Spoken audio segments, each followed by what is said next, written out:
Mesdames, Messieurs, chers consoeurs, chers confrères, mes amis, j'ai le grand privilège de parler aussi pour la première fois en face de vous d'un sujet qui me passionne énormément. C'est celui effectivement des drones maritimes et principalement les drones sous-marins. Vous n'allez pas me croire, mais quand j'étais petit, j'avais moins de 10 ans, je faisais des petits drones, des petits sous-marins en balsa, avec un petit mécanisme qui fait que lorsqu'il touchait le fond de la piscine, j'habitais à Nice, donc les piscines étaient courantes et praticables, et donc il remontait à la surface. Je pense que cette passion m'a gardé, je l'ai gardée pendant très longtemps, parce que j'ai pris ma retraite, en fait, c'était en septembre 2020, en battant en fait le record du monde du nombre de drones sous-marins déployés. Il y en avait 200 drones sous-marins, et on était en septembre 2020, en plein Covid d'ailleurs, en plein Covid. Donc voilà, entre les deux, bien sûr, il s'est passé des tas de choses. Je suis ingénieur, académicien de marine, bien évidemment, section donc sciences et techniques. Ingénieur, j'ai fait une très grande partie de ma carrière dans le groupe Thales. Ensuite, dans la Compagnie Générale des Géophysiques, CGG. Et puis, voilà, puis je suis parti à la retraite. Par contre, je suis un serial entrepreneur. J'ai créé plein de petites sociétés.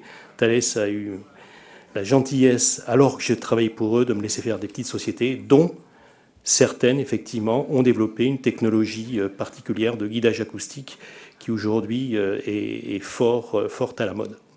Voilà. Écoutez, pour l'introduction, c'est bon. Je vous propose effectivement qu'on rentre dans le vif du sujet, et d'abord d'introduire, en fait, les drones maritimes, généralement.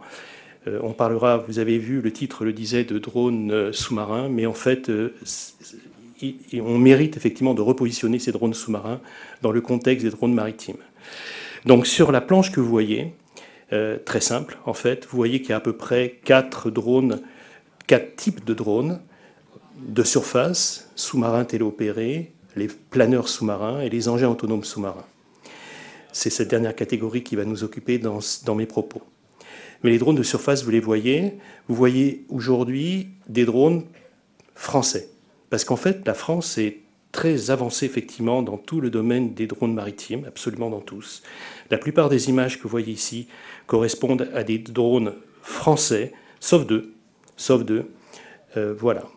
Donc, drones de surface qui ont été remis à la mode, comme vous le savez, avec la guerre en Ukraine, dans laquelle les Ukrainiens ont réussi à les utiliser de façon tout à fait remarquable. Et donc, ça montre le potentiel, effectivement, de ces engins. Donc, ils opèrent, comme le nom l'indique, à la surface. Donc, ce sont des bateaux, en fait, autonomes. Les sous-marins téléopérés, eh bien, ils sont téléguidés. Vous savez, comme les petites voitures qu'on avait avant, il y a un fil donc, qui permet de les opérer. Ils sont excessivement développés, notamment pour tous les travaux offshore. Et vous voyez ce qu'on appelle des ROV, Remotely Operated Vehicle, donc les ROV de différentes tailles, sachant que celui de droite est ce qu'on appelle un working class. Si vous voyez la taille de cet engin en regardant effectivement les personnages qui sont autour. Une autre catégorie intéressante qui s'appelle les planeurs sous-marins, les gliders. On a un champion en France, OK, donc c'est le glider que vous voyez sur la gauche. Et ce sont des engins très astucieux, parce qu'en fait, ils consomment très peu d'énergie. Ils font un petit peu comme au sous-marin à moi quand j'étais petit. Ils font des yo-yo, c'est-à-dire ils montent et ils descendent dans la colonne d'eau, en changeant très faiblement en fait leur flottabilité. Ils sont un petit peu lourds, ils descendent. Ils ont des petites ailes qui leur permettent de planer, d'où le nom de planeur.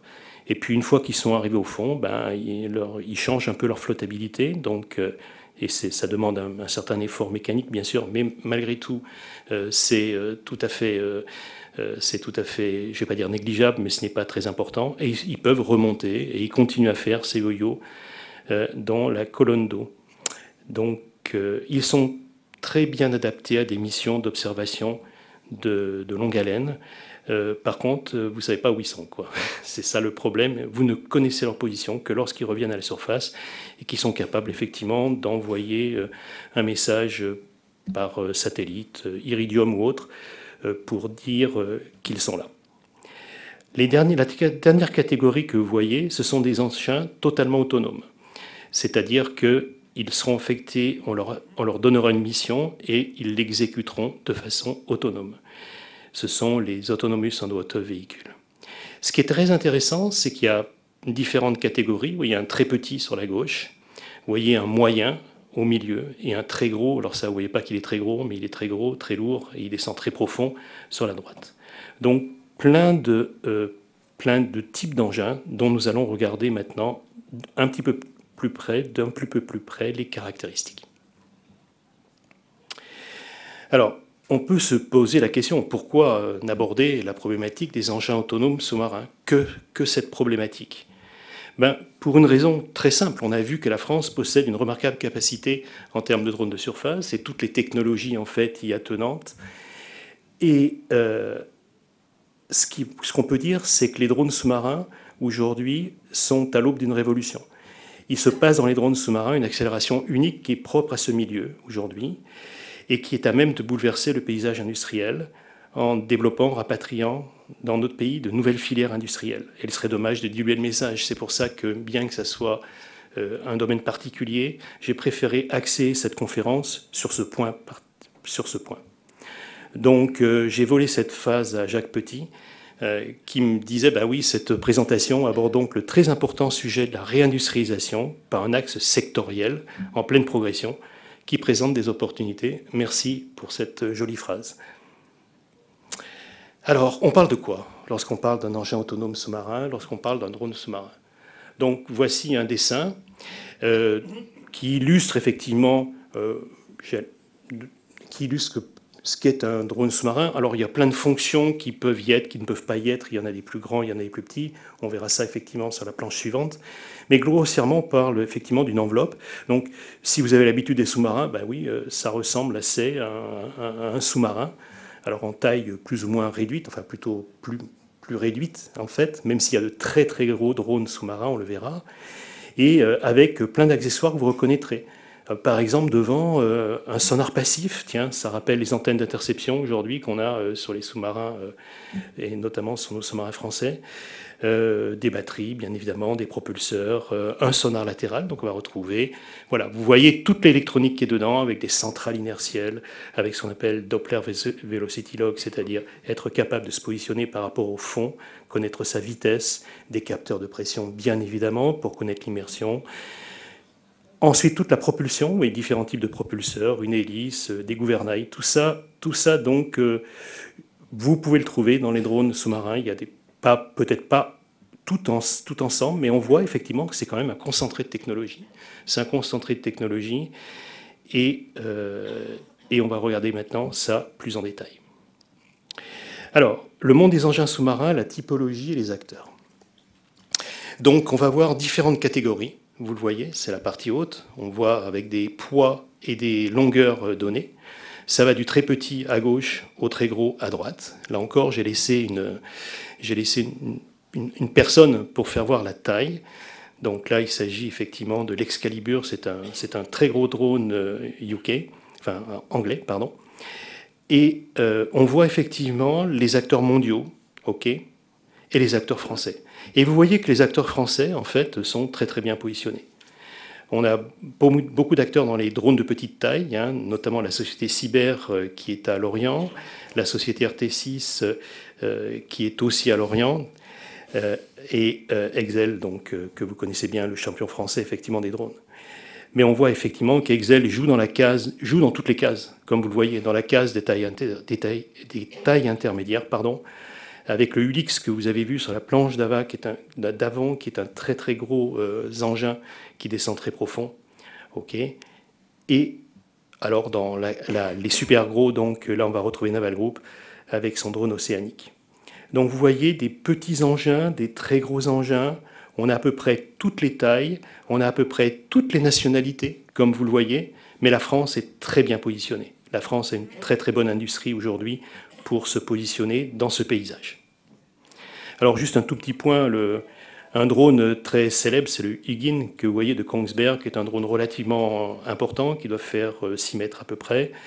C'est le drone qui est lié à toutes les missions que vous voyez à la télévision pour aller rechercher la boîte noire du vol Malaysian Airlines, etc.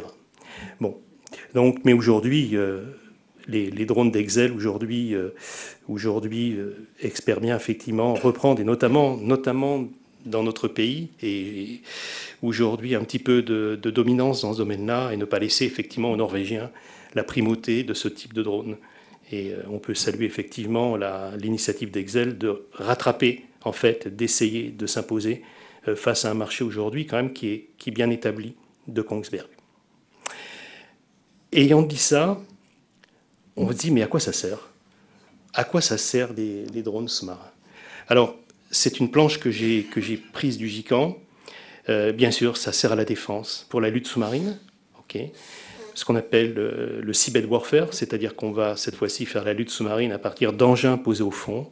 La guerre anti-surface, ben ça c'est les gros drones que vous avez vus qui vont aller chasser effectivement les bâtiments de surface. Et le déminage, très à la mode bien évidemment, et à raison, parce que c'est un des très gros dangers, comme vous le savez, de nos océans. La sécurité maritime, pour tout ce qui va être ISR, renseignement, surveillance et reconnaissance. Voilà. L'industrie pétrolière et gazière offshore. Alors, l'industrie pétrolière et gazière offshore est assez en avance dans ce domaine-là. Ils ont identifié depuis longtemps, effectivement, les utilisations d'AUV, donc Autonomous Underwater Vehicle, de drones sous-marins, d'engins sous-marins autonomes. Donc, pour l'inspection des pipelines, la cartographie des fonds et les acquisitions sismiques. On va retrouver maintenant quelque chose d'important qui arrive, qui est un petit peu limité en termes de budget, c'est la recherche scientifique et environnementale pour tout ce qui va être cartographie des fonds, tout ce qui va être océanographie et les études climatiques.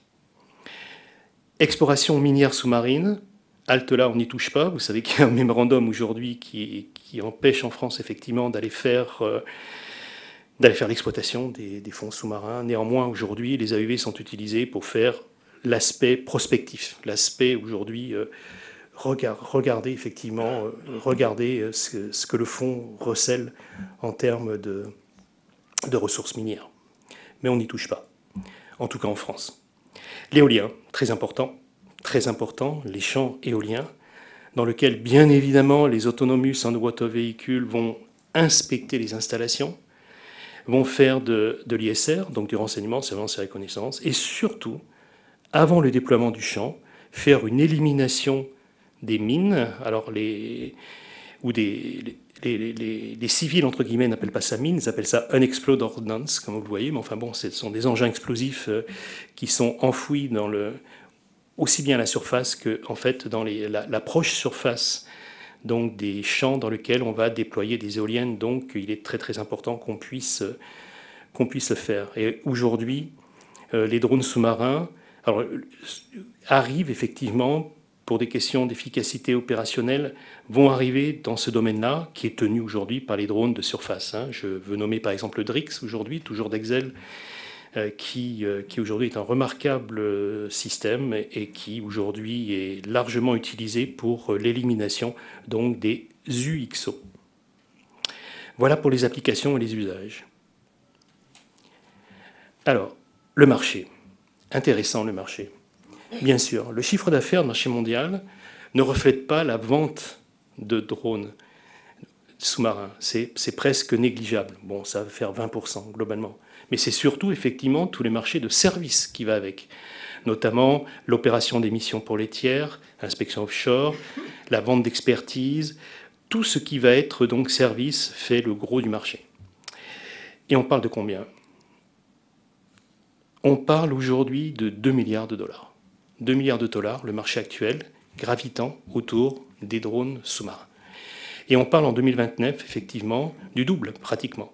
Un peu plus même du double. C'est en tout cas la prévision de Market & Market, aujourd'hui largement partagée parmi les acteurs en fait, de cette industrie. Et donc, avec un taux de croissance annuel de 16%. Donc, c'est un marché, effectivement, qui est en expansion.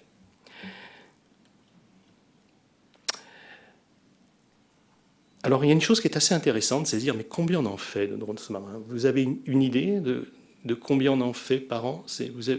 Vous pouvez me lancer un chiffre, me dire combien vous pensez qu'on en fabrique? Avec tout, on les met tous ensemble. 5000, j'entends, 5000. Je ne suis pas le commissaire-priseur, une fois, deux fois. Je vais être jugé. 5000. Quelqu'un a une autre idée sur le chiffre?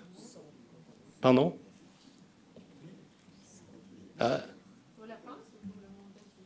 Pardon? Je n'ai pas entendu un autre chiffre que 5000. Bon, on va garder 5000. Donc voilà, vous l'avez pour l'instant. Bon, bah écoutez, oui, si vous regardez aujourd'hui Enduril Industrie, là, ce sont des flashs que je vais vous faire voir qui sont très, très récents.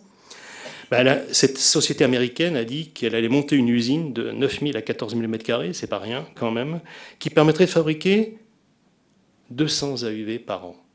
200. Ah, on est quand même beaucoup moins effectivement de ce que vous voyez. On est, voilà. Mais bon, c'est qu'une société, donc peut-être que toutes les sociétés, on va peut-être arriver à votre chiffre de 5000. Très bien. Regardons ce qui s'est déjà fait. Ça, c'était une prédiction, donc on peut se tromper, vous le savez, mais par exemple, un des AUV les plus communs, le Remus, que vous voyez ici, alors il a différentes tailles, c'est fait par une société Hydroid qui a été revendue, une société qui a été revendue récemment. Enfin, Hydroid est passé de main en main, donc on va dire Hydroid pour simplifier les choses. Depuis 2001, c'est-à-dire depuis 24 ans, ils ont fabriqué 400 unités. 400 unités en 24 ans. Ça ne fait pas beaucoup par an. Ça ne fait pas beaucoup. Le Hugin, le fameux dont je vous ai parlé, de Kongsberg, celui qu'on voit à la télévision partout, celui qui va...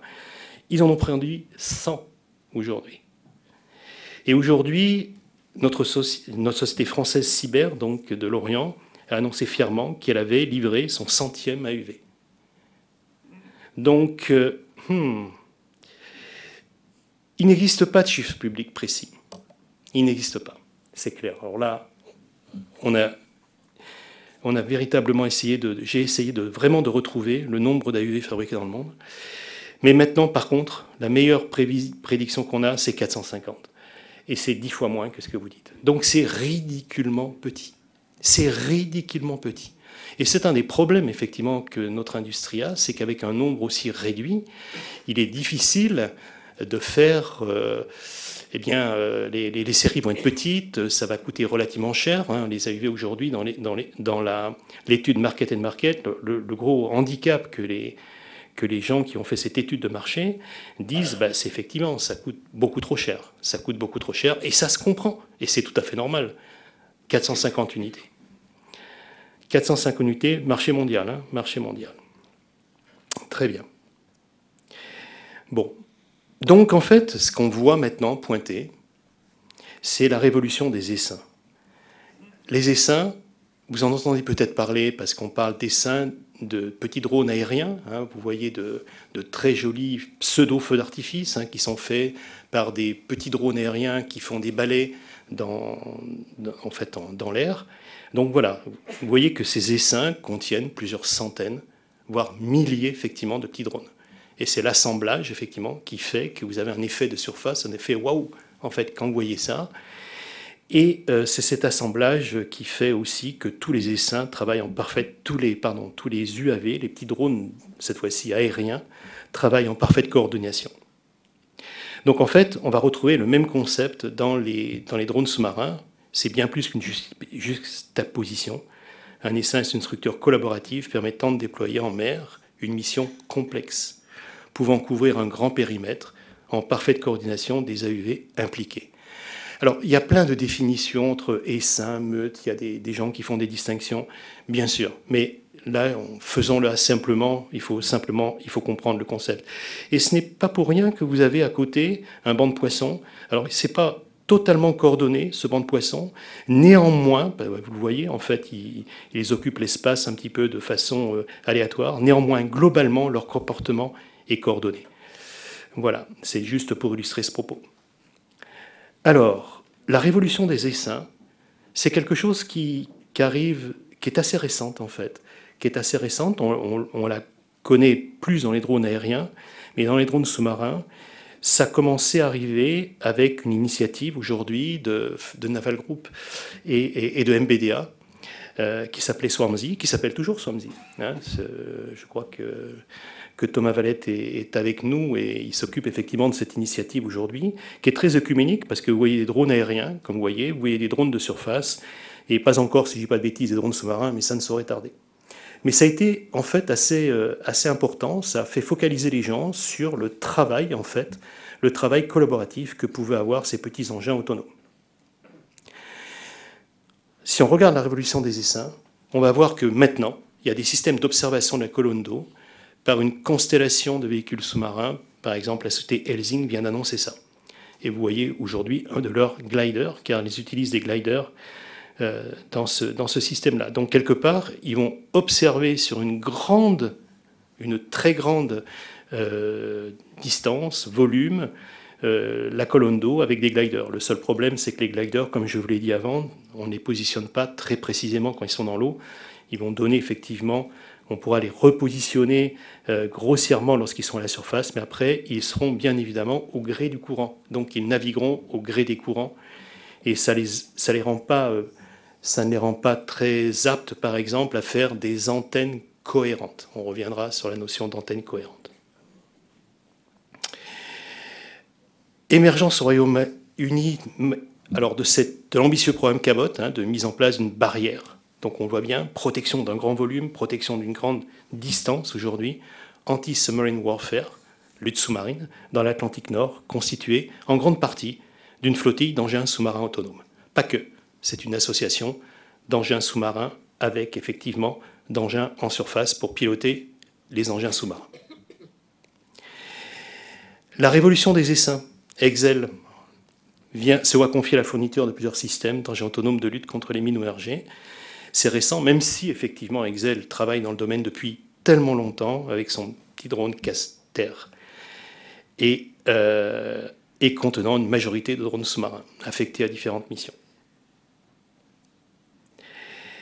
Et en tout cas, une chose qui est claire aussi, c'est qu'on a un positionnement des industriels français sur les systèmes de drones ayant une forte composante sous-marine opérée en essaim. On voit tous nos dronistes français donc, se positionnent, si on prend toutes leurs publications, les projets qu'ils sont en train de mener aujourd'hui, tout le monde effectivement se positionne sur ce sujet. Alors, un autre point, et là maintenant on parlait, vous avez vu, de centaines de drones. On parlait d'essaims encore de petites dimensions. Enfin, je ne connais pas, moi, le nombre d'essaims dans le programme Cabot, mais quand je vois aujourd'hui les projets, c'est des dizaines de drones, voilà, et même une dizaine ou de petites dizaines de drones. Mais en 2024, il y a une société anglaise de services géophysiques qui s'appelle PXGeo, qui fait développer en France 3000 AUV. Donc, fin 2027, la France, enfin, l'industrie française aura développé 3000 petits AUV pour faire de la prospection sismique, donc de fond de mer. C'est des petits AUV qui vont se poser au fond de la mer et qui vont effectivement être autant de nœuds d'enregistrement, en fait, d'une acquisition sismique, comme vous le savez, dans lequel le réservoir est illuminé par ce qu'on appelle les airguns, donc ce sont des sources acoustiques qui sont sur des gros bateaux, qui crée certains dommages effectivement sur les mammifères marins qu'on tient éloignés effectivement de ces campagnes sismiques. Et les drones qui seront développés en France pourront aller jusqu'à 3000 mètres de profondeur. 3000 drones, 3000 mètres de profondeur. Alors, je vous parlais que j'avais pris ma retraite effectivement en septembre 2020, bingo. Vous allez voir effectivement l'événement qui a fait que j'ai pris ma retraite. En septembre 2020, donc, le géant pétrolier Aramco a réalisé la première acquisition géophysique robotisée en déployant un essaim de 200 AUV de fond de mer. Vous voyez une photo qui illustre effectivement le positionnement de ces AUV au fond. Des petits AUV qui faisaient 80 cm de long, qui pesaient 21 kg dans l'air et qui pesaient dans l'eau 5 kg. Et qui restaient jusqu'à 2-3 mois pour faire de l'acquisition sismique pendant que le réservoir était donc illuminé par des canons à air, airgun en anglais, source acoustique, à la surface.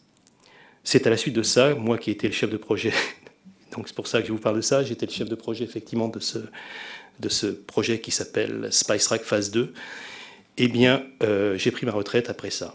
C'était un grand succès, c'était un très grand succès, parce que Aramco estime que le déploiement des sondes à UV divise par 2 la durée des opérations par rapport aux techniques d'acquisition classiques. Je vous demande de le relire 2 fois.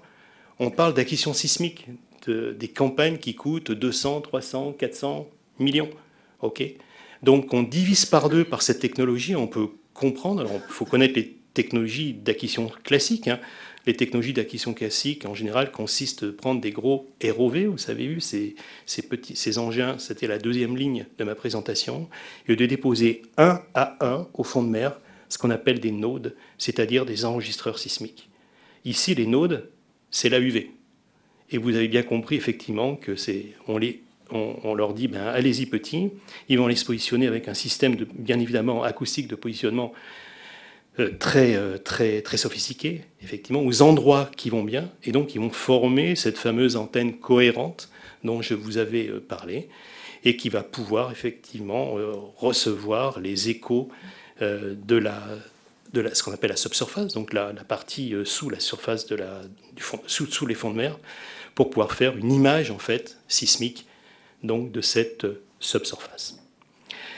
Et on a divisé par 2 la durée des opérations. Et c'est bien normal, c'est tellement plus simple, c'est tellement plus évident, entre guillemets, il n'y a pas de très gros moyens. Le bateau qui a fait ça, c'est un multicat de 27 mètres. Donc c'est vous dire que si c'était petit par rapport à ce qu'on a l'habitude de voir. Donc un immense espoir est né donc, avec Aramco.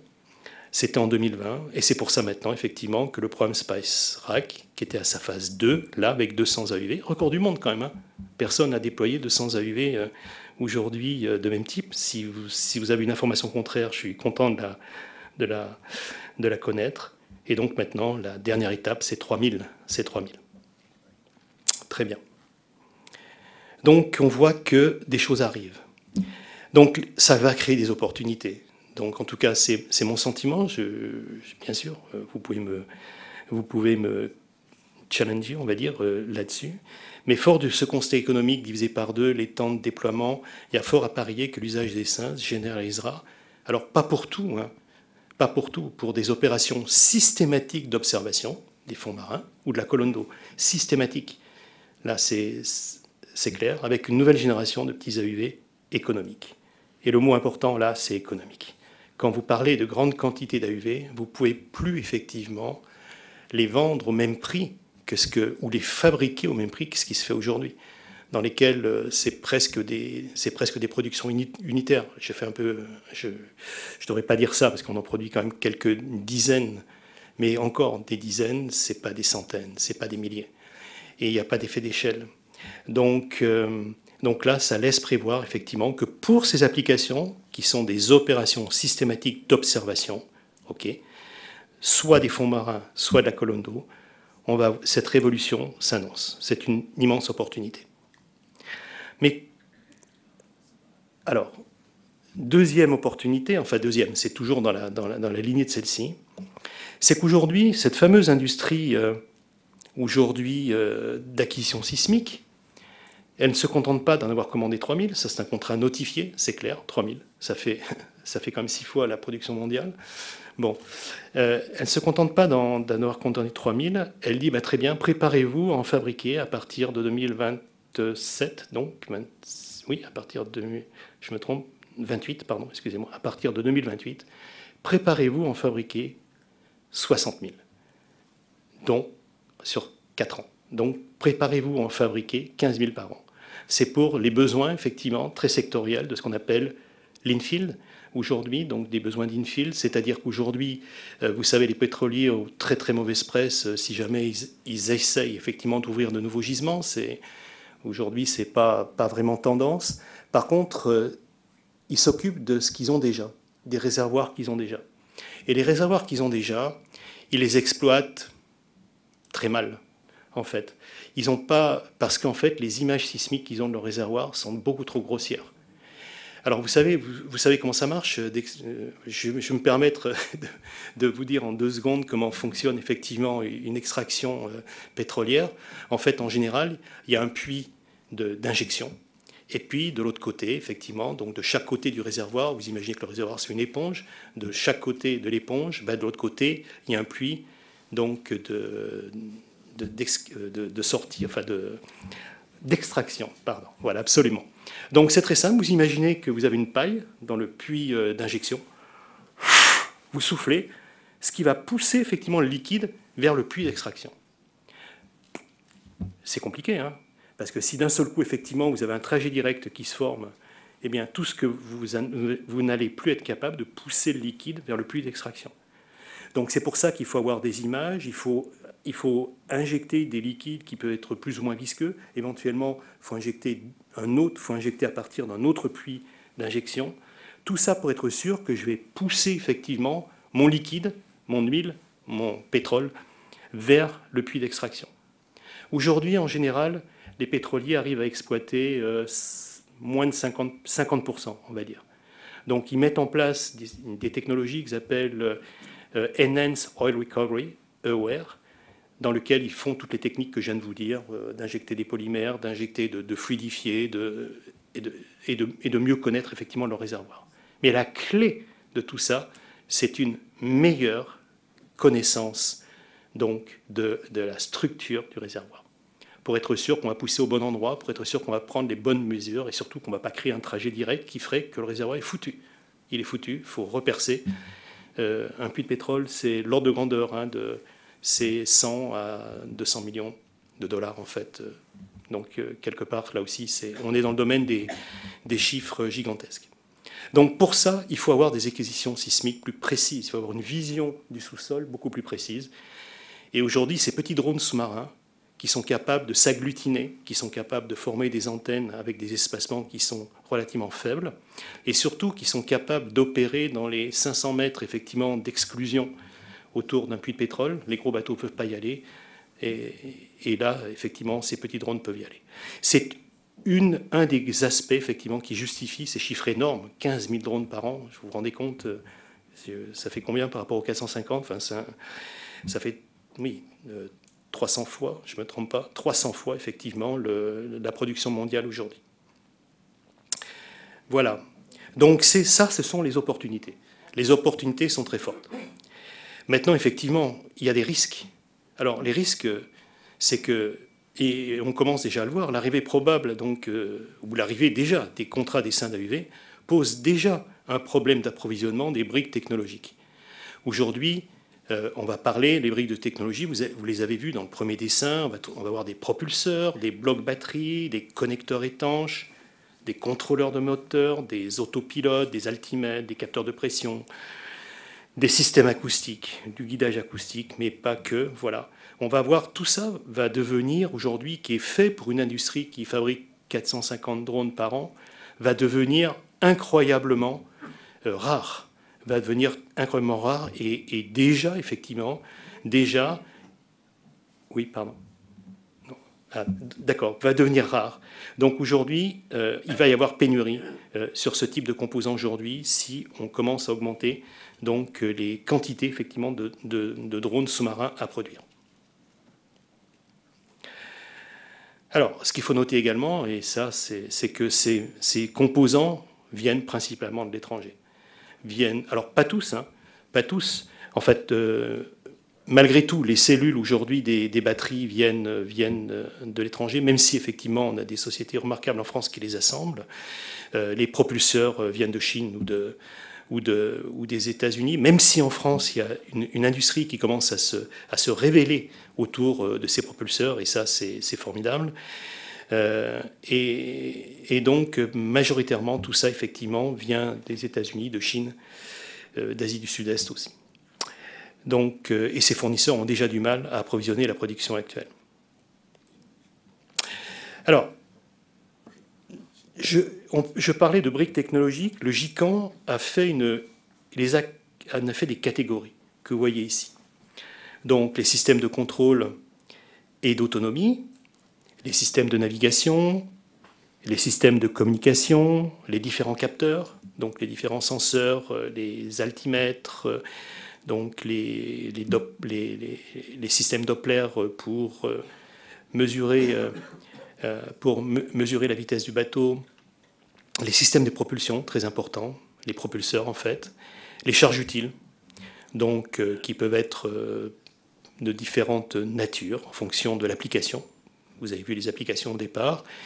Et surtout les systèmes de lancement et de récupération. Parce qu'en fait, c'est très simple. En fait, la grande difficulté dans les drones, et notamment les drones sous-marins, c'est de les lancer à la mer, surtout lorsque vous avez une mer de force 4, par exemple, et de les récupérer. Et plus ils sont gros, et plus c'est compliqué. Ok, on a des expériences, tout le monde a des expériences effectivement dans ce sujet. Il y a même des circonstances dans lesquelles on ne peut pas récupérer les drones, parce que les moyens effectivement de récupération ne permettent pas de le faire par gros temps. Donc un aspect très important. Et les essaims demandent des technologies particulières, c'est ce qu'avait indiqué effectivement le GICAN. Donc voilà les briques technologiques, vous voyez, il y en a un paquet, hein.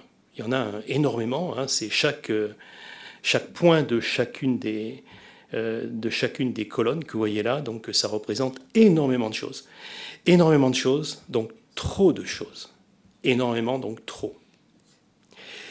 En fait, si on essaie aujourd'hui de combler tout le monde dans cette évolution qui va arriver, il va falloir effectivement qu'on aille vers un ensemble réduit de catégories de ce que j'ai appelé building block standard. Ça, c'est mon passé thalésien qui me les fait appeler comme ça. Donc, ils peuvent se substituer à un grand nombre de briques technologiques. C'est-à-dire, attendez, vous avez, voilà, c'est ce que vous voudriez, c'est la lettre au Père Noël qu'on a vu là. Je suis désolé, le Père Noël, il ne peut pas vous donner la lettre complète, mais par contre, il peut vous donner effectivement un certain nombre d'éléments, donc c'est des catégories de building blocks standards. Si vous les utilisez, eh bien, vous allez bénéficier effectivement d'un effet d'échelle, et vous allez, pouvoir malgré tout faire une grande partie de votre production, même si une partie non standard pourra rester. Donc c'est la notion de plus grand dénominateur commun, ici, qui serait intéressante à mettre en place pour justement contrer cet effet qui va arriver, qui va faire effectivement qu'il va y avoir pénurie sur ces composants, sur ces briques technologiques. Donc l'idée, c'est de passer des briques technologiques à ces building blocks standards et de faire un peu les 80-20. Et surtout de ne pas en faire beaucoup au départ. Pas en faire beaucoup, très peu. Très très peu. Juste ceux qui vraiment sont les plus populaires, on va dire, dans l'industrie, dans notre industrie française. Donc par exemple les propulseurs, là ça fait pratiquement aucun doute. Les packs batteries, bien évidemment aussi. Les connecteurs étanches, ça semble un peu ridicule, mais c'est vrai. Peut-être que c'est tout. Peut-être que pour commencer, juste faire ça, avoir ce catalogue en fait de building block, propulseurs, pack batterie et connecteurs, et évidemment quelques types dedans. Quelques types pour les propulseurs, bien sûr. Ils vont avoir des caractéristiques de capacité d'évolution en profondeur ou pas. Ils vont avoir des capacités effectivement de pousser. Ils vont avoir différentes caractéristiques. Mais si on arrive à quelque chose de raisonnable, on peut avoir effectivement un catalogue qui va satisfaire un grand pourcentage des besoins utilisateurs. Alors il faut être ambitieux. J'ai marqué 80%.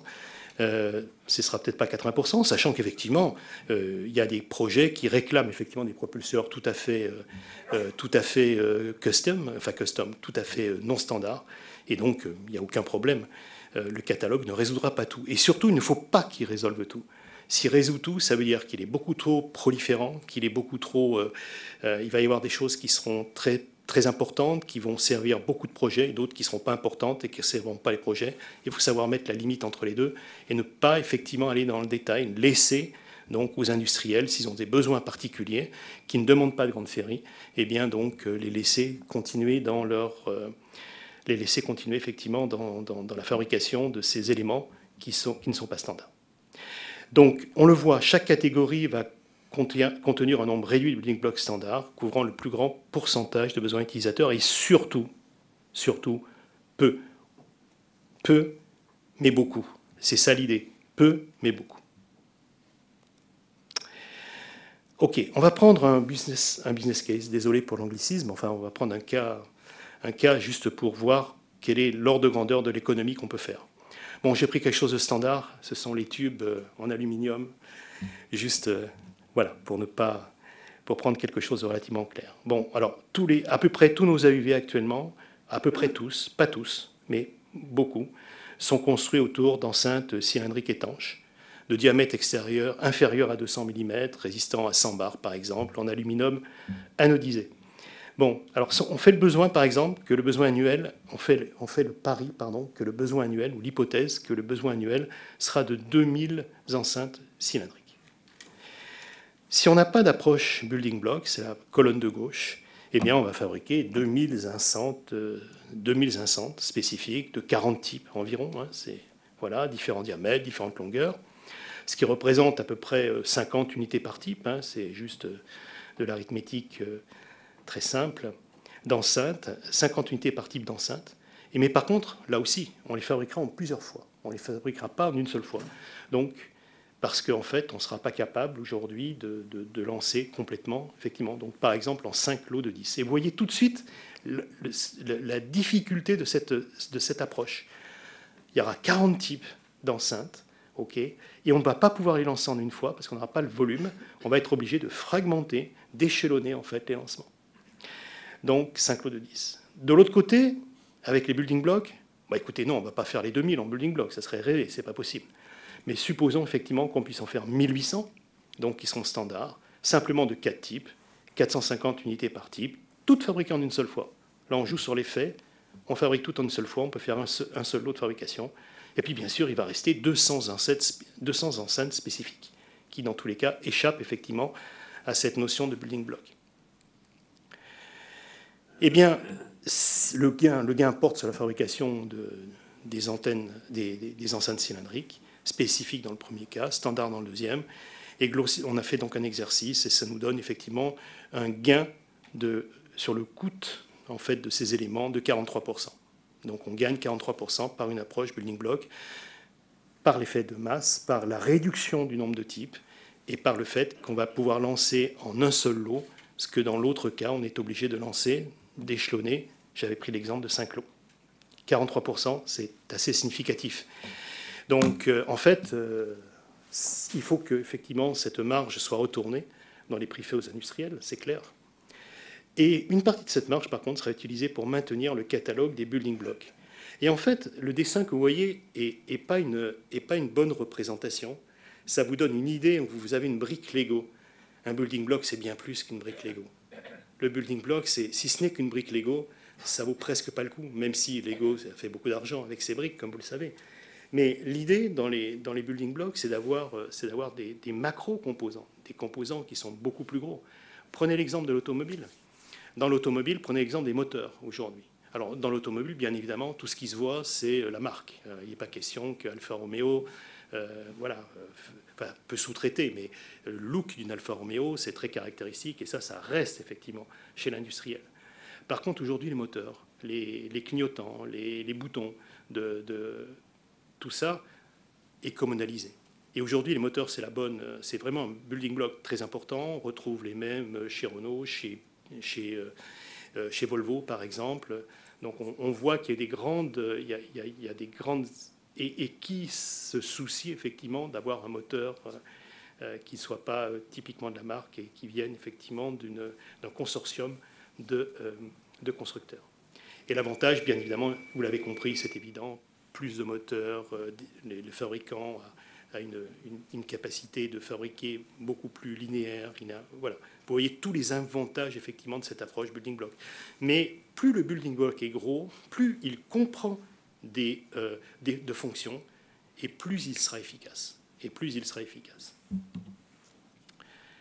Donc pour gérer ces building blocks, et ça commence par apparaître, il va falloir des gens qui s'en occupent. Des gens qui viennent traiter les obsolescences, par exemple.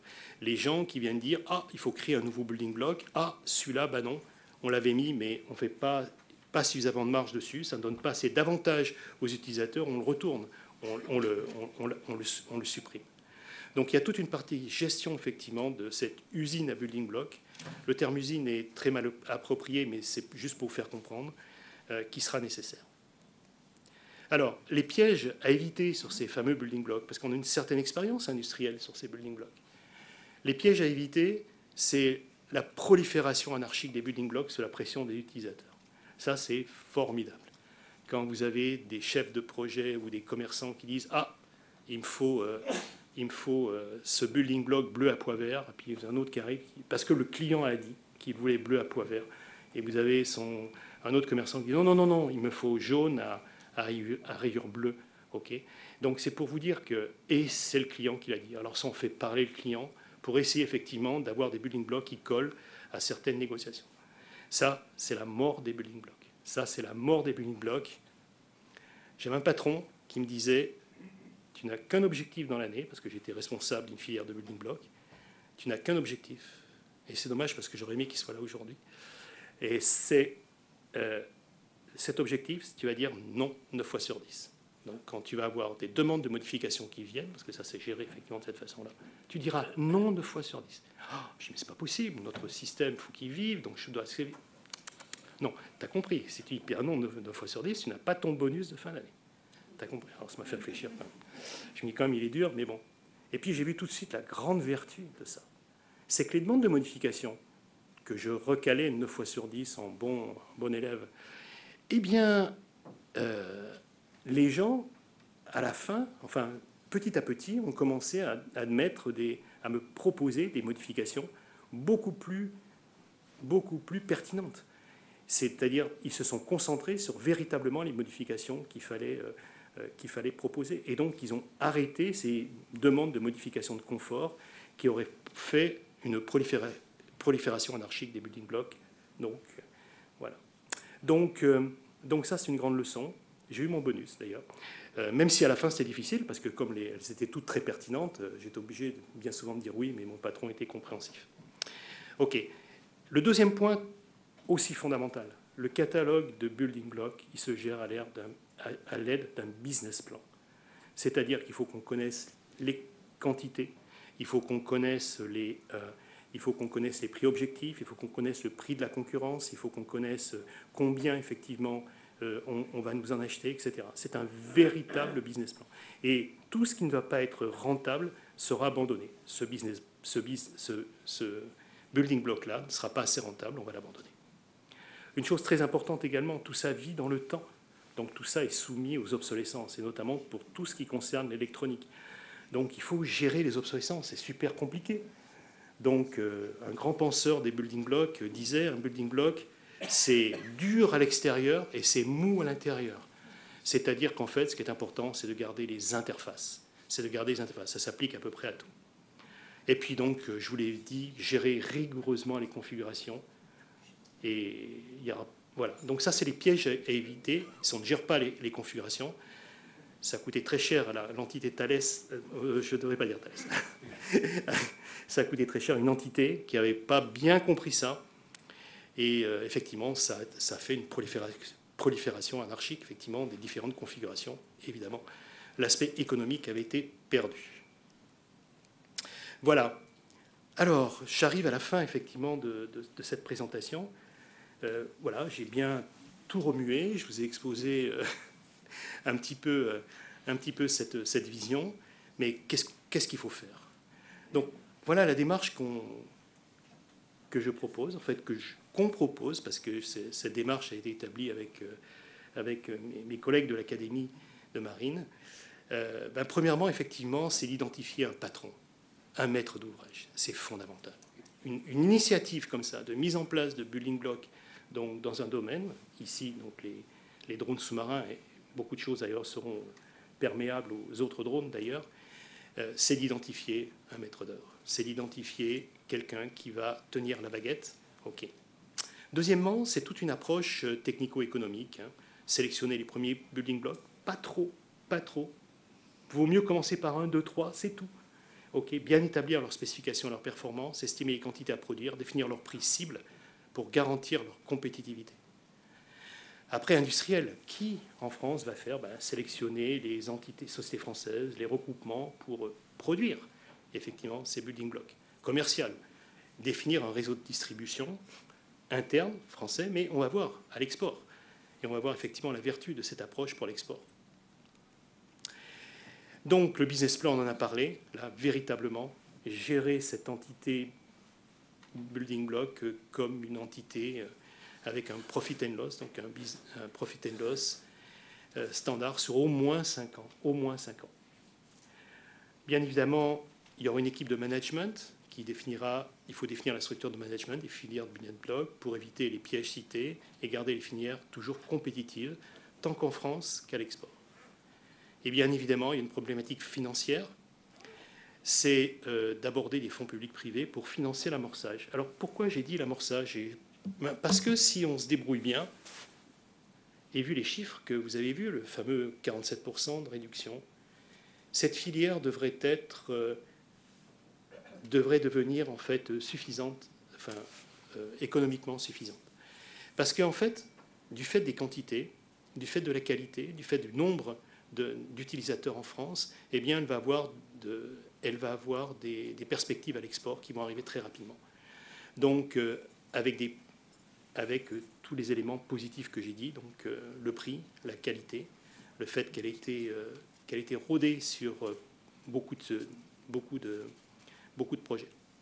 Donc, si on se débrouille bien, effectivement, mais ça mérite d'être fait, un business plan mérite d'être fait, bien sûr, il faudra financer, je pense, que l'amorçage.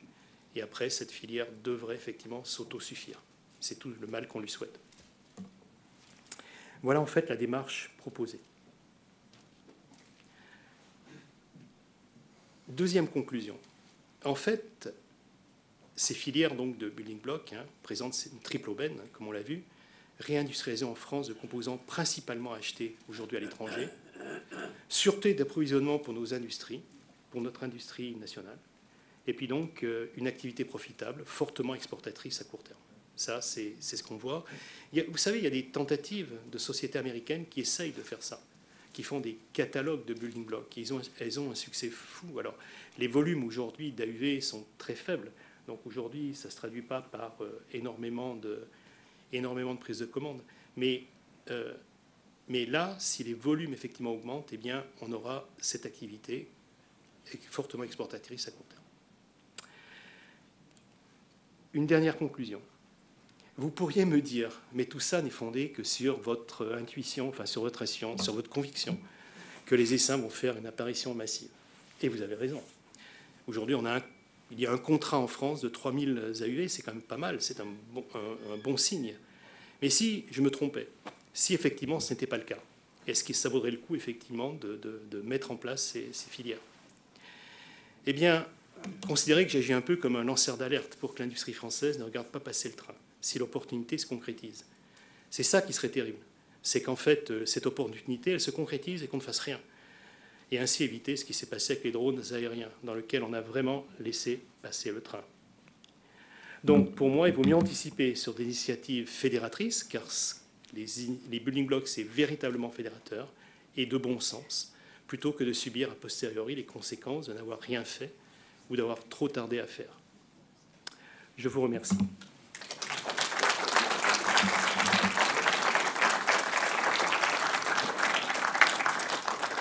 Et je suis prêt à répondre à vos questions, bien sûr. Moi, j'ai une petite question de néophyte. Dans les essaims, comment les drones sous-marins se coordonnent-ils? Oui, je disais que j'avais une question de néophyte. Et je demandais comment, dans les essaims, les drones sous-marins se coordonnent-ils ou comment les coordonne-t-on entre eux? Alors, vous allez utiliser principalement les technologies qui fonctionnent sous l'eau. Ah, pardon.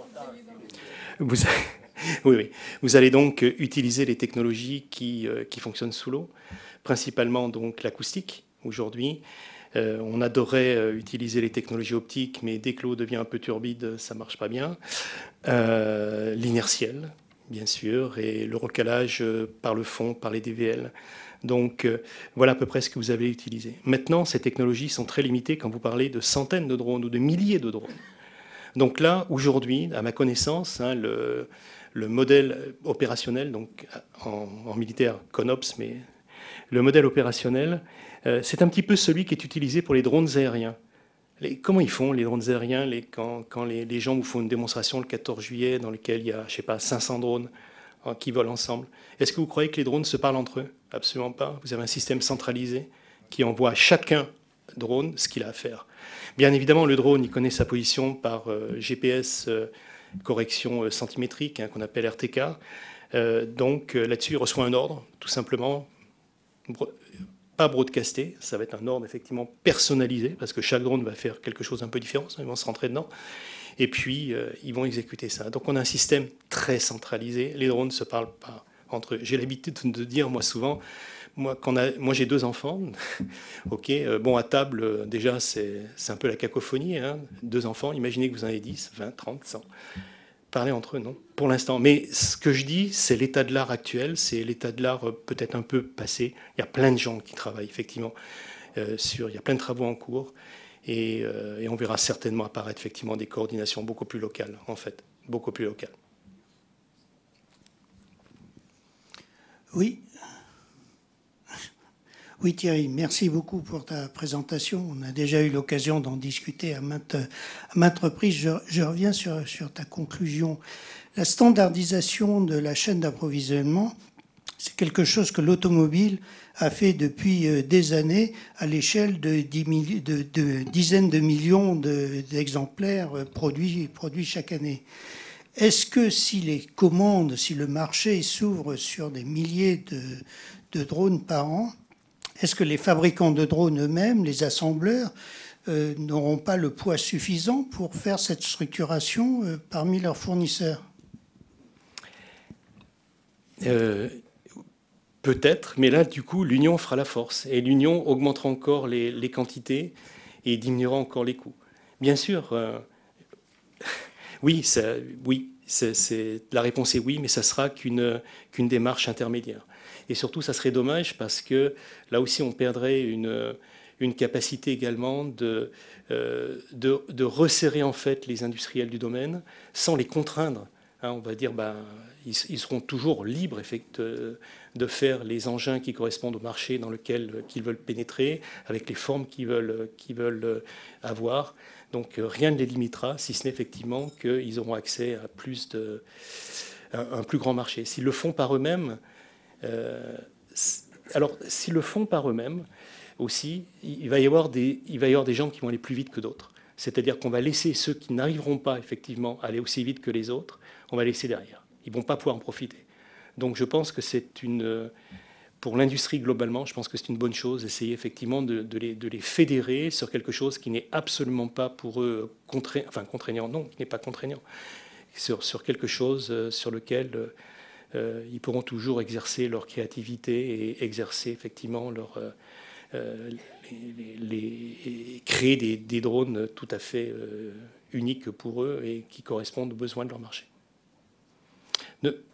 Donc, ma réponse pour toi, c'est oui, oui et non. Oui, bien sûr. Mais maintenant, ça serait peut-être mieux, effectivement, d'essayer de fédérer globalement tout le monde, si c'est possible, bien sûr, si c'est possible. Alors, je vais complémenter ça, si vous le voulez bien. Donc ayant eu cette expérience, 2 fois dans ma vie professionnelle, 2 fois, ce qu'on a pu remarquer, c'est que tu as raison, il y a beaucoup d'industriels. Alors nous, ce n'était pas des industriels, c'était des divisions, hein, dans la division, des entités en fait dans la société. Il y a des entités qui ne voulaient pas prendre ça, parce qu'ils pensaient que c'était un début d'aliénation, effectivement, c'était un début d'aliénation. Alors, le fameux patron dont j'ai parlé, il ne leur laissait pas le choix. Tu ne veux pas prendre, t'es viré. Voilà, donc c'était clair. Maintenant, voilà, on ne peut pas transposer ça, effectivement, dans le domaine dans lequel on veut le faire, bien sûr. Mais là, le bon sens sera peut-être plus développé, hein, pour ça. En fait, c'est juste une question de regarder qu'est-ce que ça me coûte, qu'est-ce que ça me rapporte. Merci pour votre présentation. En ce qui concerne les usages, j'ai noté que vous n'aviez pas mentionné les câbles de télétransmission, les câbles de communication. Ils ne sont pas utilisés là, pour cet usage, d'autant plus qu'il y a eu quand même des petits problèmes ces derniers temps. Alors, vous avez tout à fait raison. Bien évidemment, ils sont dedans. Alors, je pense que ça doit être dans la sûreté maritime. Ça n'a pas été sorti de ça. Il y a beaucoup d'initiatives aujourd'hui, justement, sur la protection des infrastructures critiques, dont les câbles sous-marins, et notamment en grande profondeur. Quand on voit avec quelle facilité aujourd'hui un bateau peut déployer un ROV avec un système, soit de déposer une charge, soit effectivement de venir tronçonner le câble. Le web pullule de vidéos sur le sujet. Oui, vous avez raison, c'est utilisé pour ça. Il y a des... Absolument. Et notamment à un moment où on va déployer de nouveaux câbles, en fait, hein, notamment celui entre Israël, Chypre et la Grèce, dans lequel il y a de très grosses interrogations sur comment protéger ce câble-là. Donc vous avez raison, oui. Bonsoir. C'est moi. Je suis à votre droite, pardon. Pardon, voilà. Excusez-moi. Je vous en prie. Merci pour votre présentation. Et l'exemple que vous avez donné à propos d'Aramco m'a interpellée. Donc vous décriviez ces 200 petits AUV posés sur le fond marin pour capter des informations. Et vous avez dit qu'ils sont restés une durée de 2 mois. Dans l'exercice qu'on a fait là, non, c'était juste 2 semaines. Mais en fait, oui, ils sont destinés à rester plusieurs mois. Oui. D'accord. Et je me suis posé la question des batteries, justement. Comment est-ce que ces petits AUV, ces petits drones, font pour rester autonomes et fonctionner et envoyer les datas aux bateaux qui les ont déployés? Alors, ils n'envoient pas les datas aux bateaux qui les ont déployés. Dans ce cas particulier des drones sismiques, vous avez vu les drones jaunes, oui, là, sur l'acquisition. Donc, ce drone s'appelait Foxtrot. Lui, il faisait tout simplement, il avait 800 Wh de batterie. Ok, donc c'est tout petit. Hein, il pesait 21 kg, il était grand comme ça. Et lui, juste, il utilisait sa propulsion pour aller se poser au fond. Donc effectivement, le bateau en surface qui le lançait pas trop loin. Hein, donc il faisait cet effort-là. Ensuite, il se mettait en veille. Et bien évidemment, il ne consomme plus beaucoup d'énergie lorsqu'il est au fond. Il consomme que l'énergie nécessaire à son enregistreur acoustique. Donc là, de grands progrès ont été faits pour diminuer énormément cette énergie. Et ensuite, à la fin, on le rappelle, il réactive sa propulsion, il recommence à utiliser pas mal d'énergie. Mais c'est un trajet qui est court, on vient le récupérer pas trop loin, effectivement, du bateau de récupération. Donc, quelque part, tout ça fait que vous pouvez rester assez longtemps dans l'eau, parce que les drones, au fond, ne consomment pratiquement rien, si ce n'est l'énergie de leur enregistreur sismique. D'accord. Merci.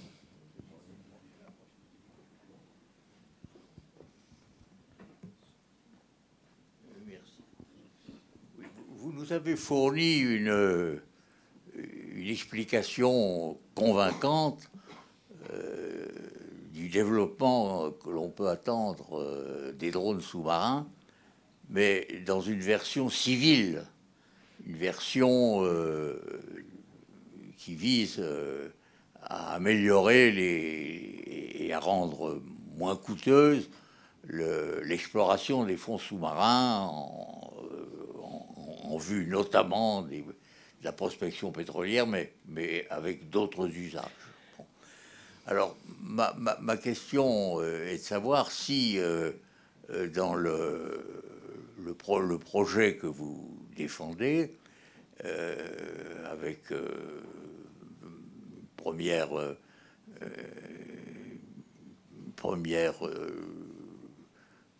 quantité de l'ordre de 3000 enveloppes standardisées, est-ce que c'est uniquement pour ces besoins civils ou bien est-ce que ces enveloppes pourraient avoir un usage militaire? C'est ma première question. Maintenant, je pose la deuxième, c'est que on est un peu dans l'attente de la part d'un homme comme vous qui êtes visiblement un grand connaisseur et un connaisseur passionné dans cette affaire, d'avoir une appréciation sur le versant militaire et de défense. Écoutez. Et donc, est-ce que dans l'état actuel des réflexions, on peut penser que le développement des drones à usage militaire n'est pas susceptible, là aussi, de remettre en cause les projets de construction navale de flotte. Est-ce que la guerre maritime, par l'intermédiaire des drones, peut être plus efficace et moins coûteuse que la guerre maritime par l'affrontement des flottes? Voilà une des questions que, inévitablement, on peut se poser quand on vous a entendu, mais développer le versant civil uniquement. C'est pas que civil, monsieur. Si je vous refais voir la planche, si je vous refais voir la planche aujourd'hui des utilisations, le militaire est presque plus important. Ah, pardon. Si je vous refais voir effectivement la planche des applications, des usages, aujourd'hui, beaucoup d'entre eux sont militaires. Et surtout, la beauté de cette technologie, c'est qu'elle est duale.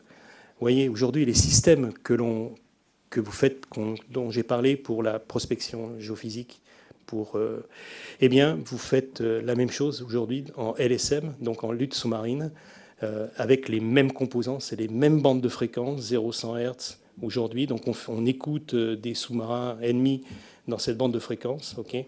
Les enveloppes standards bien sûr. Et même aujourd'hui, exactement. Et même aujourd'hui, dans la dernière génération de drones, c'est plus que ça. C'est qu'on a pensé en fait dans l'architecture à une application militaire parce que nos militaires nous parlent effectivement de certaines choses qu'ils aimeraient faire. Et donc, aujourd'hui, pratiquement, les pétroliers vont développer, vont sur l'argent du pétrole, de la sismique, on va dire.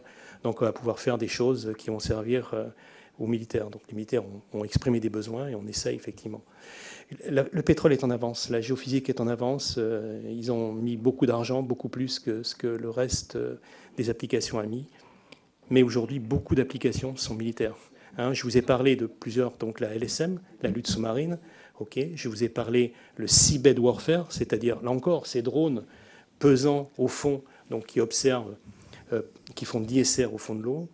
Je vous ai parlé de la lutte anti-surface également, que les grands drones peuvent être équipés de torpilles et aller torpiller des engins en surface. Donc oui, bien sûr. Aujourd'hui, tout le monde est en effervescence, effectivement, sur les drones sous-marins. Ça a commencé par les drones de surface, comme on a vu.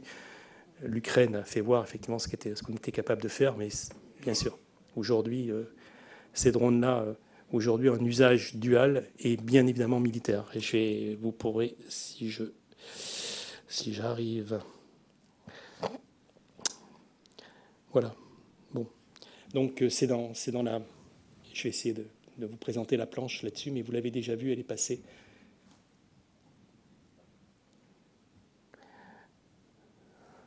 Voilà. D'autres questions? Oui.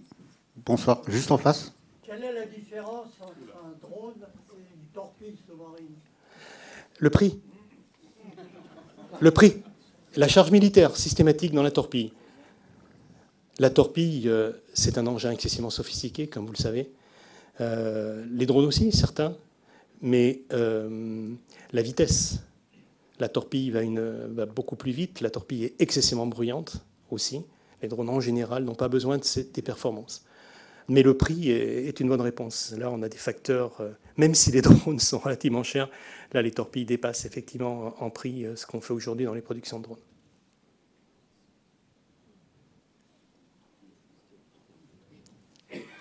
Oui. Oui. Bonsoir, juste en face. Très bien.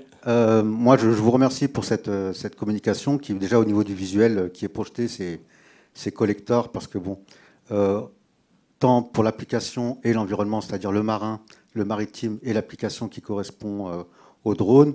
Moi, j'ai grandi avec le bathyscaphe, le nautile, la fosse des Mariannes et toute une liturgie cinématographique qui m'a toujours bercé. Et là, au niveau de la communication, c'est extraordinaire.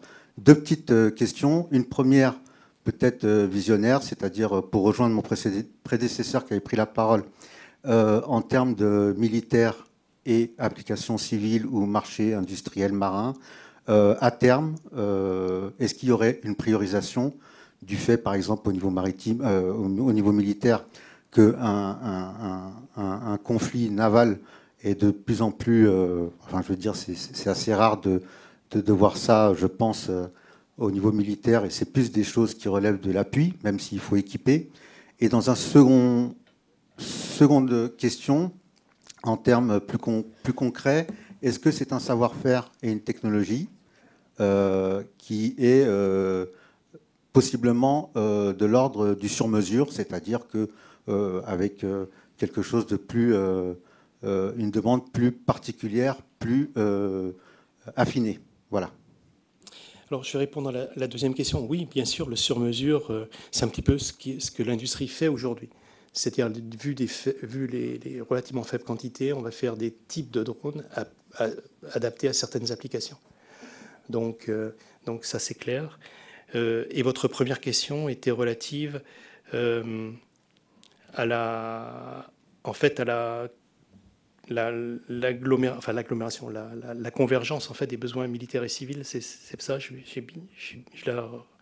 C'était bien votre question, ou si vous voulez me la reposer. Voilà. Non, là, il n'y a pas de souci. Vous savez, en travaillant avec les militaires et avec les applications civiles, bien évidemment, et quand on a en tête effectivement ces politiques de building block, que la noblesse n'est absolument pas de développer des trucs exotiques ou de se faire plaisir. Ça, je suis désolé, on est en France et hélas, on souffre de ça. Je ne vais pas faire comme mon copain. Quelqu'un m'a dit, il n'y a pas très longtemps, quatre plateformes effectivement faites par 4 groupes d'ingénieurs français. Les 4 plateformes étaient différentes. Je ne me trompe pas. C'est bien ça. Pour moi, ça, c'est une horreur. C'est une horreur. Je n'ai pas été éduqué comme ça. Donc, moi, quelque part, la noblesse, elle est dans la réutilisation de ce qu'a fait l'autre, dans n'avoir de la valeur ajoutée que si c'est nécessaire. Et quand vous avez cette approche-là, on arrive tout naturellement à ça. On arrive lorsque on vous demande de faire un drone pour des applications géophysiques pour Aramco, d'avoir en tête les besoins des besoins de votre marine, qui les a exprimés, et de faire quelque chose qui va pouvoir, sans modification, être utilisé donc, pour des besoins militaires, alors qu'elle a été financée, entre guillemets, et pensée pour des besoins civils.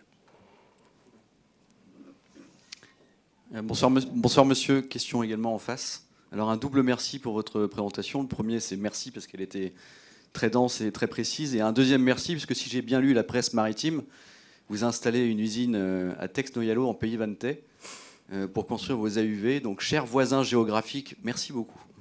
Très bien. Non, la personne plus à même à en parler, c'est les gens qui sont juste devant vous, ma fille, et donc Michael Roche. On aura l'occasion d'en parler, je vous remercie. J'ai 2 questions, une de sémantique et une technique. Vous parlez d'essaims de drones. On est dans le maritime, pourquoi est-ce qu'on ne pourrait pas parler de banc ou de flotte? Flotter, oui, vous avez raison. Mais le terme aujourd'hui qui est le plus commun, c'est essaim. Mais maintenant, on a longtemps parlé de meute de drones. Oui, de meute. Oui. De meute. Et voilà, donc aujourd'hui, le vocabulaire qui semble plus à la mode, c'est essaim. Maintenant, il y a des gens qui mettent des différences entre meute, essaim, banc. Mais vous avez raison, ça pourrait être banc. Mais banc en anglais, ça donne school. C'est pas terrible. C'est pas terrible. Et alors la question technique est la suivante. Je suis modestement co-auteur de la réglementation des drones en France. Bravo. On y travaille depuis 2015 avec le cluster maritime français et un certain nombre de ses acteurs. Aujourd'hui, ce que vous présentez en termes de building blocks n'est pas pris en compte sur la question de la standardisation. Et cette réglementation qui n'est pas encore aboutie, pour le volet industriel, est important, puisque c'est dès maintenant que se posent les règles liées à la sécurité de la navigation, à la sécurité des constructions, à la sécurité de la pérennité des infrastructures qui vont aller en mer. Est-ce que ces building blocks, vous les avez d'ores et déjà présentés auprès des services de l'État, auprès des organes de classification, qui demain vont juger de la pertinence de la navigation de ces drones? Non, et je vais vous dire, on ne les a pas présentés parce qu'aujourd'hui, ils n'existent pas. Aujourd'hui, bien évidemment, sur des productions de différents industriels, on va trouver des building blocks qui peuvent être identiques, mais qui peuvent être également différents. Donc aujourd'hui, ça demande une approche une approche collective, en fait, ce lancement de Building Block. Une approche entre les industriels, de voir ces fameuses interfaces, en fait. On appelle ça interface de portabilité entre les différents Building Blocks. Et là, vous avez raison, c'est quelque chose de très ténu. Mais est-ce qu'on peut spécifier ça? Est-ce qu'on peut codifier ça? Je ne suis pas bien sûr, pour l'instant. C'est sûr qu'on devrait standardiser, mais est-ce que ce n'est pas du ressort plutôt des industriels de trouver les interfaces qui vont bien et donc de définir par là même? Voilà. Je vais vous donner juste un petit exemple. Quand je m'occupais de Building Block il y a bien longtemps, et notamment d'un Building Block, c'était un calculateur, et il me fallait ces interfaces de portabilité. Il fallait que mon calculateur y dure pendant 20 ans. Et l'électronique, tous les 3-4 ans, vous le savez, elle est obsolète. Donc il fallait... Obsolète, désolé, elle est désuète. Donc il faut que vous fassiez que vous revoyiez effectivement, que vous contriez les obsolescences technologiques.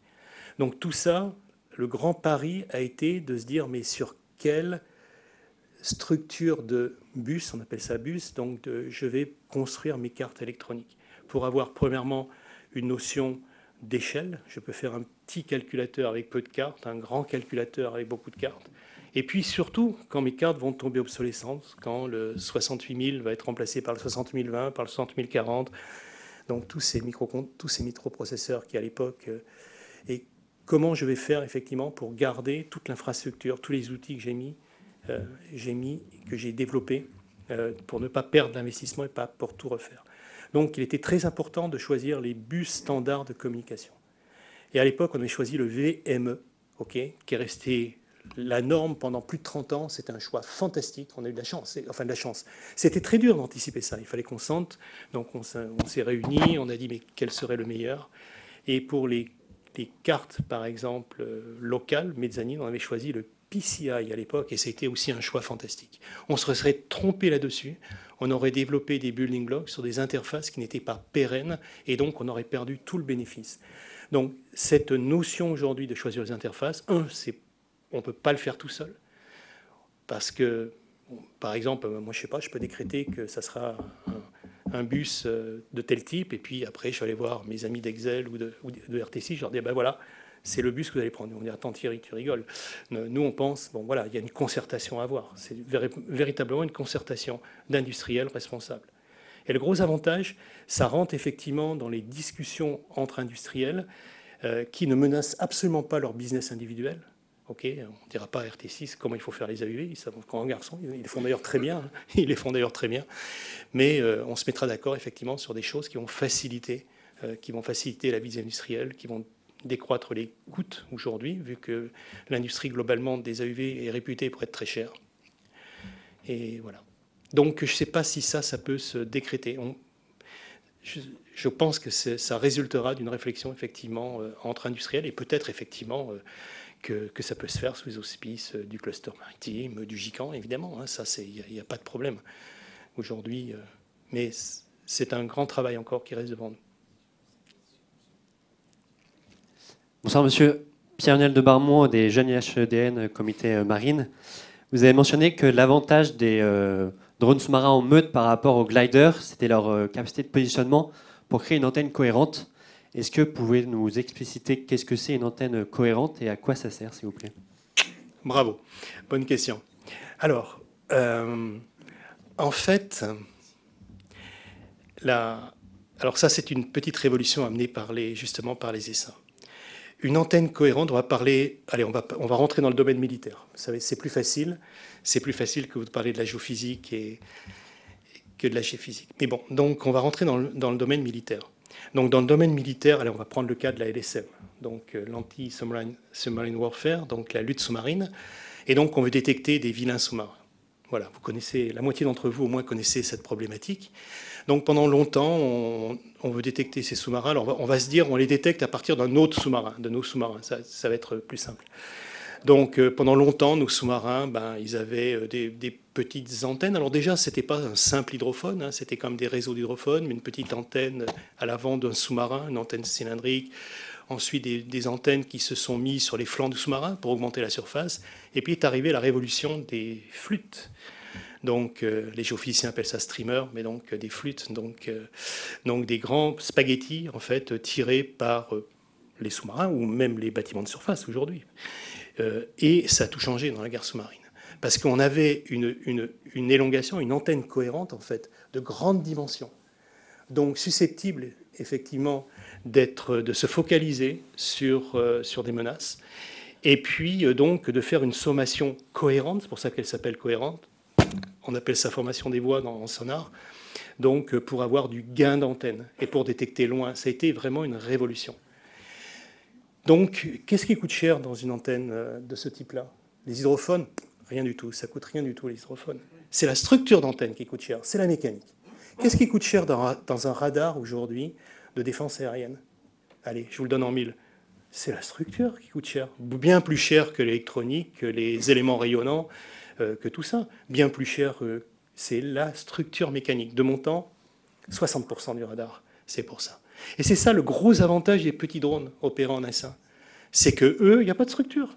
La structure, c'est la colonne d'eau. La structure, c'est le sol dans lequel vous allez les déployer. Une fois qu'ils sont posés, ils vont faire une merveilleuse antenne cohérente sur lequel donc, on sera capable de faire donc, un traitement cohérent, comme une formation des voies. Et vous allez avoir des élongations absolument incroyables. Vous allez avoir aujourd'hui, il n'y a pas de limitation. Autant aujourd'hui, un streamer est limité 600 mètres, si je ne dis pas de bêtises, allez, peut-être 1 kilomètre sur... c'est peut-être classifié d'ailleurs. Bon, mais c'est l'ordre de grandeur en fait, hein, sur un sous-marin ou sur un bâtiment de surface. En géophysique, 10 km, c'est des spaghettis de 10 km qui sont tirés. Donc vous avez un gain d'antenne phénoménal. Bon, mais avec les petits AUV, mais rien n'empêche, on va les dérouler sur des centaines de kilomètres au fond de l'eau. Et puis, on va les dérouler non pas en ligne, qui est une structure d'antenne très ambiguë. Vous ne savez pas si le bruit vient de droite, de gauche. Hein. Bon, eh bien, vous allez mettre une surface. Donc, vous allez mettre une immense surface. Vous allez paver le fond des mers par une immense surface. Et vous retrouvez là les concepts de la géophysique, qui en fait fait aussi une antenne cohérente. Mais là, dans des buts de LSM, de lutte sous-marine. Et puis, si vous êtes encore plus ambitieux, vous allez faire exactement la même chose dans la colonne d'eau. Si vous êtes capable de les positionner, de les faire tenir en lévitation dans la colonne d'eau, vous allez faire des antennes absolument extraordinaires de sonar passif comme on n'a jamais vu. Avec des gains d'antenne tout à fait fabuleux. Bon, ce qui nous aide effectivement pour faire ça, c'est la basse fréquence. Hein. Bon, non, je ne rentrerai pas dans les détails de l'échantillonnage spatial de l'antenne, mais ce qui nous aide, c'est la basse fréquence. Mais par contre, il faut être capable de maintenir effectivement ces drones dans ce grand volume d'eau. Et là, on a parlé de lignes hein, pour les flûtes. On vient de parler d'antennes surfaciques au fond de la mer, antennes surfaciques donc dans la colonne d'eau, mais antennes volumiques. Qu'est-ce qui nous empêche de faire un volume d'AUV dont chaque nœud sera un AUV qui sera maintenu en position? Le challenge, bien sûr, c'est qu'il soit maintenu en position alors qu'il y a des courants qui sont différentiels entre les courants de fond qui sont relativement faibles, les courants de surface qui sont plus importants. Il faut maintenir cette géométrie pour être capable de faire une antenne cohérente. Alors, je vous ai dit plein de choses dans la dernière minute. Je ne sais pas si vous avez... Mais c'est ça, la grande promesse aujourd'hui pour le militaire. C'est de faire des antennes géantes de détection, aujourd'hui, qui ne sont pas limitées par la structure porteuse. Aujourd'hui, tous vos systèmes sont limités par la structure porteuse. La plus grande antenne dans un sous-marin aujourd'hui, c'est donc la towed array, donc la flûte. Maintenant, après, c'est le flank array qui est sur le côté, qui va prendre toute la... Mais c'est limité, un flank array. C'est limité à la longueur du sous-marin. Donc, ça fait une centaine de mètres dans le meilleur des cas. Mais c'est surfacique, par contre, aussi. C'est aussi surfacique. Là, on n'est plus du tout limité, effectivement, par la structure. Donc, et en plus, le coût. Vous n'avez pas la structure. Regardez, je vous ai dit, un radar, 60%, c'est le coût de la structure. Voilà, vous enlevez 60% du prix, effectivement, par ces approches-là. Mais c'est très prometteur. Tout ce que je vous dis, c'est juste en train de naître. Les premiers projets sont en cours. C'est difficile parce que c'est des projets pionniers aujourd'hui. C'est des projets pionniers. Donc rien n'est encore complètement démontré. Donc mais si, rien n'est démontré, mais on a déjà démontré la précision de positionnement quasimétrique, en fait, jusqu'à 300 mètres de profondeur. Donc on peut faire des antennes cohérentes, effectivement, jusqu'à 100 Hz avec cette précision quasimétrique. C'est clair. Maintenant, vous savez, sur tous ces principes d'innovation, il faut le démontrer. En fait, il y a un proverbe qui est intéressant. Bien souvent, on dit « il faut le voir pour le croire ». Hélas, on est encore dans ce paradigme. Il faut le voir pour le croire. Non, il faut le croire pour le voir. Il faut le croire pour le voir. Et les believers, croyez-moi, c'est dur. Donc on est plutôt dans le premier paradigme dans lequel il faut démontrer pour être cru, plutôt que de tomber sur des gens qui disent « mais oui, c'est évident, il n'y a que ça, bien sûr ». Il faut bien multiplier le nombre de points d'observation dans l'immensité de la mer. Enfin, franchement, on lance de merveilleux Hugin. Vous avez vu cet AUV Kongsberg dont je vous ai parlé. Bon, il vaut, allez, avec ses payloads, enfin avec ses charges utiles, il vaut entre 8 et 10 millions. 8 et 10 millions. C'est une merveilleuse machine. Pour ne pas rendre Excel jaloux, leur A18 est une merveilleuse machine aussi. Je dis ça sincèrement. Mais maintenant, ça reste des têtes d'épingle. Une fois qu'elle est dans l'immensité de l'océan, c'est un point d'observation. C'est pas ça. Si vous voulez regarder combien de temps vous avez passé. Je crois que Jacques avait fait une très très bonne analyse, Jacques Petit, sur le temps qu'il fallait pour observer tout l'océan. Alors ça, c'était en siècles que tes chiffres arrivaient avec des têtes d'épingle. Dans l'approche effectivement des drones, en les multipliant par 1000, par 10 000 aujourd'hui, les fameux 15 000 dont je vous ai parlé en 2028, on va avoir des surfaces en contact avec la mer bien plus importantes et bien plus efficaces en fait pour je veux dire censer peut-être pas le mot, pour observer en fait le milieu marin. Que ce soit posé au fond, que ce soit dans la colonne d'eau, voilà. C'est ça le challenge de notre industrie. Et c'est pour ça qu'en fait ce challenge, il faut le partager aujourd'hui et surtout, il faut qu'on travaille ensemble. Et en France, on a cette chance, on est arrivé aujourd'hui à fédérer l'industrie sur des concepts comme ça. Enfin, fédérer, ça veut dire que tout le monde y croit, bien évidemment. On ne fera pas aller les gens qui n'y croient pas. Mais si on arrivait à fédérer, on aurait une avance technologique absolument incroyable sur les autres. Incroyable. Donc voilà le pari en fait de ces meutes. C'est une des raisons pour lesquelles j'ai insisté lourdement pour ne présenter que cet aspect des drones maritimes. J'ai une autre question. Il y a eu un élément de réponse tout à l'heure dans une des interventions. Concrètement, où en êtes-vous quelqu'un parlait d'usines de fabrication. Concrètement, où en êtes-vous de la fabrication de ces building blocks? Et est-ce que vous attendez des prises de participation, de business angels, de capital venture, pour concrétiser vos... Alors, on a deux personnes en fond de salle qui sont beaucoup plus à même de répondre à votre question. Donc, c'est... Pardon? Oui. Ah, prends un micro, attends.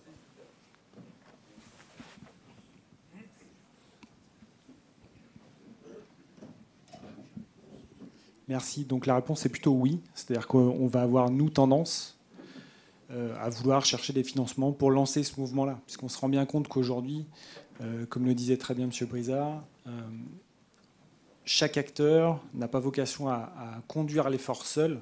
Donc on a plutôt, nous, chez Archéocéan, envie de déployer et d'étendre ça, de partager l'effort avec des confrères. L'objectif, c'est plutôt de se dire, montons ensemble cette filière industrielle, discutons ensemble des building blocks, créons quelque chose ensemble, de manière à créer en fait vraiment cette force de fond française pour être certain que tous les acteurs qui existent aujourd'hui durent dans le temps, chacun a son positionnement, il y a largement de la place pour tout le monde. Et l'objectif, c'est davantage de pouvoir s'appuyer sur cette démarche-là pour développer une ambition mondiale. Se dire, aujourd'hui en France, on a tout ce qu'il faut, technologiquement parlant, les acteurs sont là, développons-nous pour prendre le marché mondial. Il est à prendre, donc profitons-en.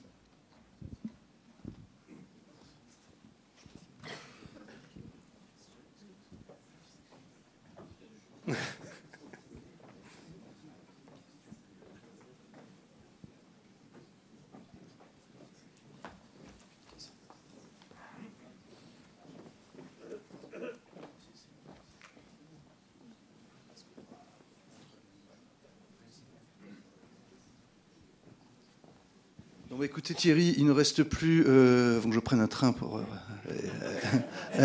à Nice demain, parce que c'est le début de l'UNOC. L'Académie sera représentée demain sur scène pour un beau projet, effectivement, dédié à la jeunesse. Merci pour cette brillante intervention. Beaucoup de questions, donc ce qui prouve que le sujet était passionnant.